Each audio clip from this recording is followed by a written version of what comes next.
UK driving test is considered one of the most difficult tests in the world. I'm not saying it is the most difficult test, but I'm saying it is one of the most difficult tests. And if you see the ranking, I think it is top 15 most difficult test to pass.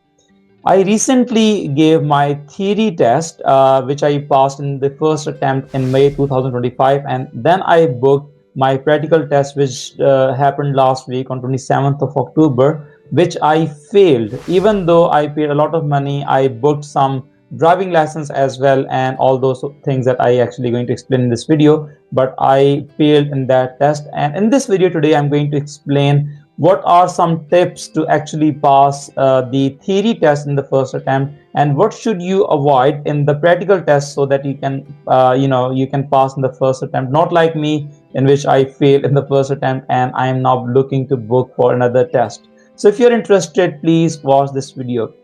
I'm Harrison here, and welcome to my Facebook page and YouTube channel. I came to the UK in 2022, and then I applied for provisional driving license, which is mandatory if you want to book for a practical test or you want to book a theory test, for example. So the first step is to actually get your provisional license sorted. I already made a video, you can scroll on my channel, that how I applied for that provisional license. If you are interested, please watch that video. But in this video today, I'm going to talk about what are the components of the UK driving test, and how I found those components and how I was able to pass the theory test, but what led me or what led to the failure of my practical test, I'm going to explain in this video. So the first part is actually to apply for what we call a theory and hazard perception test. You can go on on the government website. I'm going to share the link as well. You can see on my screen. You just go there, you just type in all the information, and then you can book a a theory test, which is which you can easily book any test center. It can be near to the place where you live, or it can be little far away, depending upon whether you want to give the test urgently or not. But again, you can find different slots that are available. Now the big question arises that how you're going to pass the test in the first attempt. What are the tips and tricks? So I would suggest you should install an app on your phone, what we call DVSA, which is basically UK government driving license authority. You just need to basically install their app, and you're going to basically prepare the test from that app. It is quite handy. Yes, you have to pay some amount. I think it is costing around £5 to £6 for the app, and once it is there in the phone, you don't need to pay anything. But the best part is that you can prepare the test whenever you're traveling or going anywhere, or in your leisure time.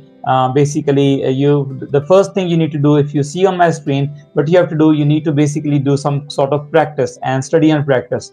So basically, you will read through this like each module basically in that, and then after once you study, the second step is to basically give your give test as many tests as you can. So studying the theory part is very, very important, because if you straight away go to the what we call test yourself, or like mock test, it will be difficult for you to answer. So studying theory is very, very important. So what I did was, I spent few days, I think I spent 4 to 5 days in actually reading the theory during the term break. And then what I did was, I started to test myself, and once you do like 5 to 6 or 7 mock exam, the questions start repeating as well, and you would know that what are your mistakes, and there are some common sense that will actually that you will get, that what sort of things they are actually expecting from you to actually prepare. So once you do 5 to 6 or 7 mocks, you start getting good marks. So you just need to aim at least 90-95% marks basically in every single mock, because the chances that you can have, like the mistakes you can make are 5 to 6 mistakes that you can make during the test. For example, if there are 50 questions, you need to score around in those MCQ questions, you need to get at least 44 45 correct answers. So basically it is quite easy. It is not difficult part, to be honest. You just go over the theory part and practice, and then once you are able to do it, the next part of this is basically what we call hazard perception basically. So in hazard perception, what happens is basically you have to figure out a developing hazard. For example, when you're driving a car, on your screen you'll be able to see a view of a car which you are driving, and you'll be able to see different things on the road. and you just need to click where you have seen the hazard. Basically, the hazard could be a moving vehicle which is like coming very near to you, for example, or a child, for example, or a dog, for example, or a cat, for example, these kind of things, or there's a vehicle which is coming very rapidly, or cyclists, for example. So there are different hazards that you will be able to see. So the first part, which is like the theory part, it consists of MCQ questions and also like hazard perception as well. So this app is very, very handy. There are different people, they ask me to actually buy a book or something, but I think buying the book is not a good idea because we don't have time. Now it will cost a lot of money as well. So basically, you install the app, you study all the resources and all the materials that are available in the app, and once you have finished those resources, obviously there are some practice questions, then you can move to the test yourself, and you should at least attempt 7 to 8 marks, and then you will be able to see what sort of questions are there. And believe me, when I was in the test, I was able to see about 78 to 80% questions that I did in the mock exams were literally the same in the test itself. Yes, there are some exceptions. Obviously, there are some questions that you don't get, that you don't know, you have not seen it before, but because you have done the practice material, you will have common sense in your mind that what could be the best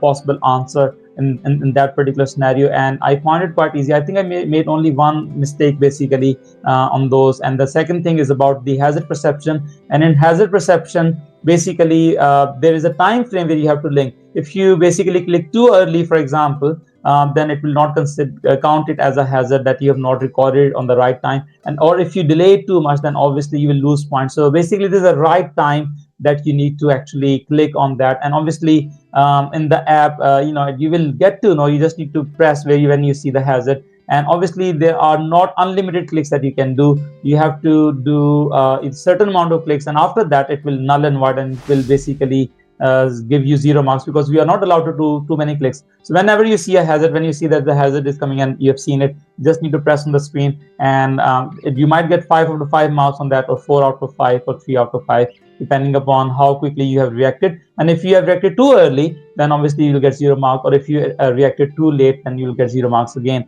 So this is what the theory test is all about. My suggestion would be to install the app, and then you will be able to see what sort of practice you can easily get.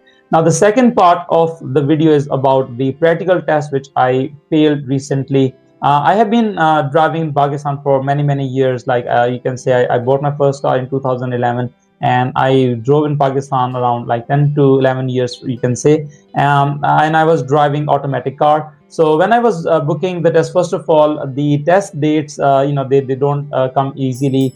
I am going to make a separate video on the topic, that how you can actually get your test booking at an earlier date. Without paying too much to the agents as outside. You can do it legally using the system, and you should be able to get your test date earlier, nearest date as well. I will make a separate video on that, so stay tuned on that. But in this part, I am going to explain that what happened for my practical test and why I failed it. So fundamentally, I wanted to drive a manual car in the UK. The biggest reason of that is basically in our school, obviously, there are school vans which are quite handy if you want to take trips outside. And my main idea was to actually, once I have the manual manual car license, I should be able to drive those minibuses as well in future. And if I only give a test on the practical on the automatic car, then I would not be able to drive the manual minibuses in the school. So I actually booked for manual car, and there was a colleague, I was able to actually understand how the clutch and gear works, and I drove for a few days in the car parking at our school. And then when I got confident, obviously, then I booked the test basically, and it was on 27th of October, which was last week. And obviously when you need to go for a test, you also need a car as well, and then the car should be insured as well. So generally the best idea is that you actually pay a driving instructor for few lessons, which I did. And I got lessons on Saturday, Sunday, and Monday, when my test was on 27th October. And then driving instructor, obviously, you are using the driving instructor car to actually take that test. I'm going to explain what happened to me during that test. So on Saturday, I was a bit nervous because on the very first time I was on the roads, obviously, and the car is also different. So I was a bit hesitant in actually doing the clutch and gear things, and I was learning how to have that proper clutch and gear control, but I learned it quickly on Saturday. Then I did practice on the similar kind of roads where generally the test should happen. What happens is the driving instructors will take you to the roads which are nearby the center, and they are aware that what roads those driving the test officials are going to take you basically. So I was able to practice on those roads, see what sort of hazards are there, that I can see what sort of signals are there, what sorts of signboards are there, is there any roadwork going on, so that I am aware of the area, so that I can make little mistakes in the test. So what happened was, on Monday, again, before I gave the test, my driving instructor took me to the roads again, and I practiced for 2 hours. And then, when the test started, everything was all right. I was making my maneuvers, and I was very slow as well, depending upon the road condition. What happened was, suddenly a car came from the left side, and it was very close to my car, and it was trying to accelerate. So my distance between my car and the front car was little bit less. It should have been more distance.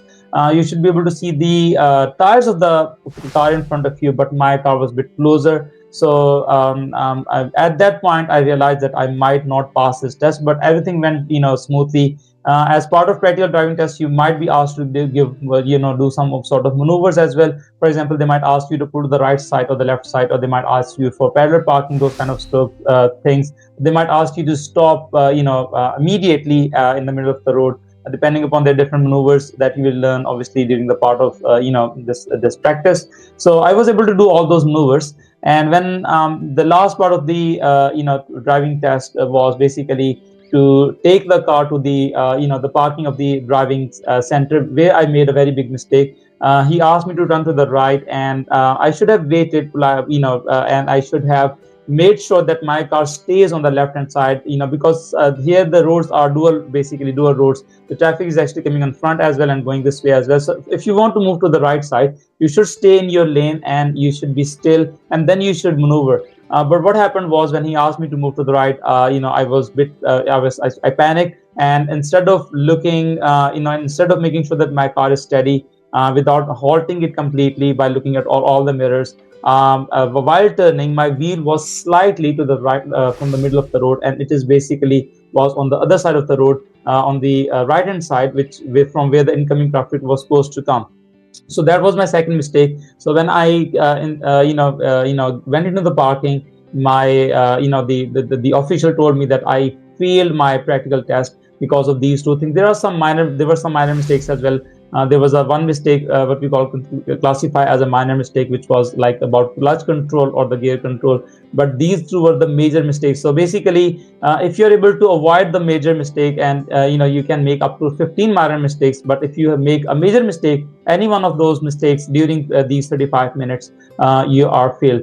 Just to let my viewers know that the test is basically 35 minutes. So during the first 20 minutes, they will start the sat nav, and you need to follow the direction of the sat nav. And you also need to make sure that you are also abiding by the speed limit. If the speed limit is 20, you should be driving at 18 or 17. You should not drive below, let's say, 15 or 12. That would be considered too dangerous driving, because you're too slow on that road. Remember, the roads in the UK are quite narrow, and everybody has to make. So if you're driving too slowly, then it means that you are considering restraint for other people to drive. And similarly, if the road condition is very good, for example, and the driving limit or the speed limit is 30, you should be driving at a speed of, let's say, 28. So these are the things that you should be aware of. And other than that, you should be looking around, mirrors carefully and everything. And if there's something comes, if there's a hazard, you need to make sure that you are you're well behind, or they have a very good gap between you and the next car, for example, or any hazard. For example, if there's a cyclist, you should maintain at least 1 meter of distance if you're crossing. So those kind of little things that I was able to do very carefully. But as I said, those two mistakes, one mistake was, as I said, the car actually suddenly moved from the left side, and my distance and between my car and the other car was a bit closer, and they didn't like it, and they actually said that my test is unsuccessful. So I am now trying to book another test, and I'm going to make a separate video on that how you can book a test on an earlier date without paying too much, because there's so many agents outside who actually take a lot of money, 200, 250 pound or 400 pound or 300 pound, depending upon their rate, that they can give you an earlier booking. I'm going to make another video that how you can book an earlier test, using legal system in the UK. I'm going to make a separate video on that. But before, obviously, you keep watching the videos. Stay tuned to that as well. And if you have any questions related to the theory test or the practical test, you can ask in the comment section. I will be always happy to help you. If you are a good driver, you don't need too many lessons. These driving instructors obviously make a lot of money. They charge 40 to 50 pounds per hour lesson. So they will always say that you're making mistakes and you need more lessons. But if you are experienced enough, then I think you can have like 3 to 4 lessons and you should be fine. But if you have not done driving before, then obviously you need to take a lot of lessons depending upon when you are ready. But if you have been driving before and you know the road sense and all those of symbols and all those signals, for example, then you should be fine. If you're able to pass the theory test, then it means that you're quite aware of how the roads look like in the UK. What are some signs that you'll be able to see on the roads? Those kind of things you should be aware of. So the driving instructor will always ask you to have more lessons, let's say 10-15 lessons, because they are paid 40 pounds per hour. But obviously you don't need too many lessons. And still I believe, because of my silly mistakes, I actually failed in that test. And I am hoping that in the next test I will be very, very careful in all those things and I'll be able to pass that test. And obviously I'm going to make another video if I give a test again in upcoming dates, and hopefully I'll be passing in that test as well. So if you have any questions, please do write in the comment section. Thank you so much for watching my videos. Amir Hassan signing off.